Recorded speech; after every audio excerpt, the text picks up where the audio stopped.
do Livro dos Espíritos, capítulo 9, da intervenção dos espíritos no mundo corporal, influência dos espíritos nos acontecimentos da vida. Pergunta 525. Exercem os espíritos alguma influência nos acontecimentos da vida? Certamente, pois que vos aconselham. Exercem essa influência por outra forma que não apenas pelos pensamentos que sugerem, isto é, têm ação direta sobre o cumprimento das coisas? Sim, mas nunca atuam fora das leis da natureza. Imaginamos erradamente que aos espíritos só caiba manifestar sua ação por fenômenos extraordinários. Quiséramos que nos viessem auxiliar por meio de milagres e os figuramos sempre armados de uma varinha mágica. Por não ser assim é que oculta nos parece a intervenção que tem nas coisas deste mundo e muito natural, o que se executa com o concurso deles.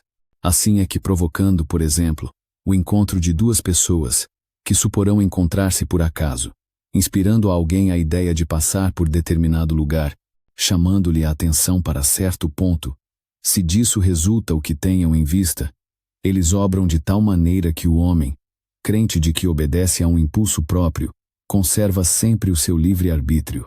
Pergunta 526. Tendo como tem ação sobre a matéria, podem os espíritos provocar certos efeitos, com o objetivo de que se dê um acontecimento? Por exemplo, um homem tem que morrer. Sobe uma escada, a escada se quebra e ele morre da queda. Foram os espíritos que quebraram a escada, para que o destino daquele homem se cumprisse? É exato que os espíritos têm ação sobre a matéria, mas para cumprimento das leis da natureza, não para as derrogar, fazendo que em dado momento ocorra um sucesso inesperado e em contrário àquelas leis. No exemplo que figuraste, a escada se quebrou porque se achava podre ou por não ser bastante forte para suportar o peso de um homem. Se era destino daquele homem perecer de tal maneira, os espíritos lhe inspirariam a ideia de subir a escada em questão, que teria de quebrar-se com o seu peso, resultando-lhe daí a morte por um efeito natural, e sem que para isso fosse mister a produção de um milagre. Pergunta 527. Tomemos outro exemplo, em que não entre a matéria em seu estado natural. Um homem tem que morrer fulminado pelo raio. Refugia-se debaixo de uma árvore, estala o raio e o mata. Poderá dar-se tenham sido os espíritos que provocaram a produção do raio e que o dirigiram para o homem? Dá-se o mesmo que anteriormente. O raio caiu sobre aquela árvore em tal momento, porque estava nas leis da natureza que assim acontecesse. Não foi encaminhado para a árvore, por se achar debaixo dela o homem. A este sim, foi inspirada a ideia de se abrigar debaixo de uma árvore sobre a qual cairia o raio, porquanto a árvore não deixaria de ser atingida, só por não lhe estar debaixo da fronde o homem. Pergunta 528. No caso de uma pessoa mal intencionada disparar sobre outra um projetil que apenas lhe passe perto sem a atingir, poderá ter sucedido que um espírito bondoso haja desviado o projetil? Se o indivíduo alvejado não tem que perecer desse modo, o espírito bondoso lhe inspirará a ideia de se desviar, ou então poderá ofuscar o que impunha a arma, de sorte a fazê-lo apontar mal, porquanto, uma vez disparada a arma, o projetil segue a linha que tem de percorrer. Pergunta 529. Que se deve pensar das balas encantadas, de que falam algumas lendas e que fatalmente atingem o alvo?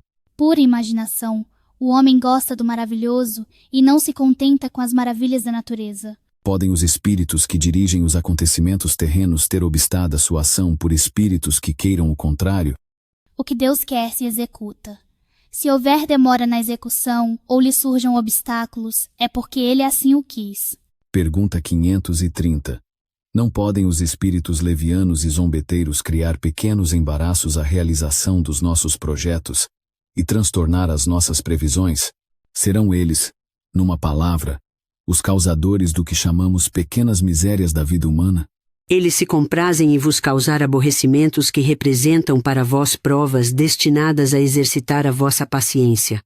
Cansam-se, porém, quando veem que nada conseguem. Entretanto, não seria justo nem acertado imputar-lhes todas as decepções que experimentais e de que sois os principais culpados pela vossa irreflexão. Fica certo de que, se a tua louça se quebra, é mais por desazo teu do que por culpa dos espíritos. Destes, os que provocam contrariedades obram impelidos por animosidade pessoal, Ou assim procedem contra qualquer, sem motivo determinado, por pura malícia?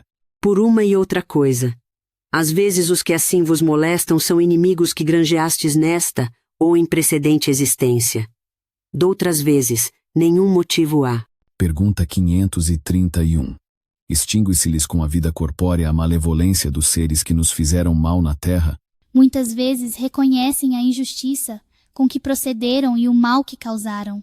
Mas também, não é raro que continuem a perseguir-vos, cheios de animosidade, se Deus o permitir, por ainda vos experimentar. Pode-se pôr termo a isso? Por que meio? Podeis, orando por eles e lhes retribuindo o mal com o bem, acabarão compreendendo a injustiça do proceder deles. Demais, se souberdes colocar-vos acima de suas maquinações, deixá-vos, por verificarem que nada lucram. A experiência demonstra que alguns espíritos continuam em outra existência a exercer as vinganças que vinham tomando e que assim, cedo ou tarde, o homem paga o mal que tenha feito a outrem. Pergunta 532. Tem os espíritos o poder de afastar de certas pessoas os males e de favorecê-las com a prosperidade? De todo não, porquanto há males que estão nos decretos da providência. Amenizam-vos, porém, as dores, dando-vos paciência e resignação.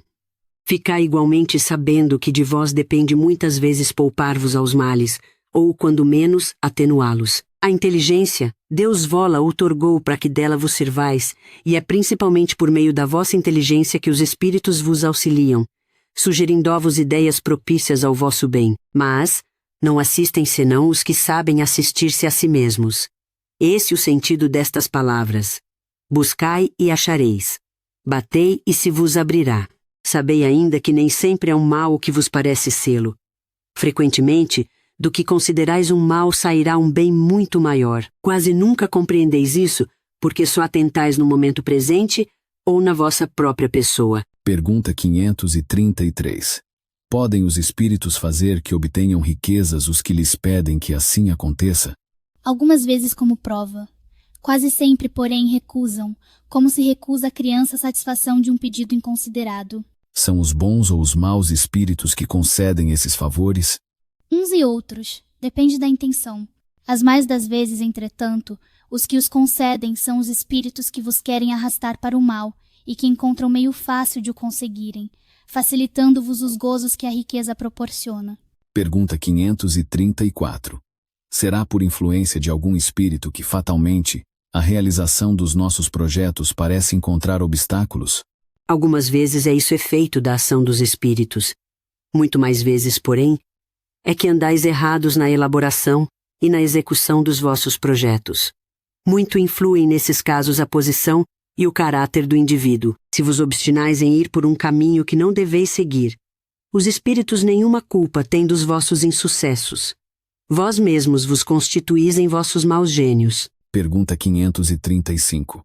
Quando algo de venturoso nos sucede, é o Espírito nosso protetor que devemos agradecê-lo? Agradecei primeiramente a Deus, sem cuja permissão nada se faz. Depois, aos bons espíritos que foram os agentes da sua vontade. Que sucederia se nos esquecêssemos de agradecer? O que sucede aos ingratos. No entanto, pessoas a que não pedem nem agradecem, e às quais tudo sai bem. Assim é, de fato, mas importa ver o fim. Pagarão bem cara essa felicidade de que não são merecedoras, pois quanto mais houverem recebido, tanto maiores contas terão que prestar.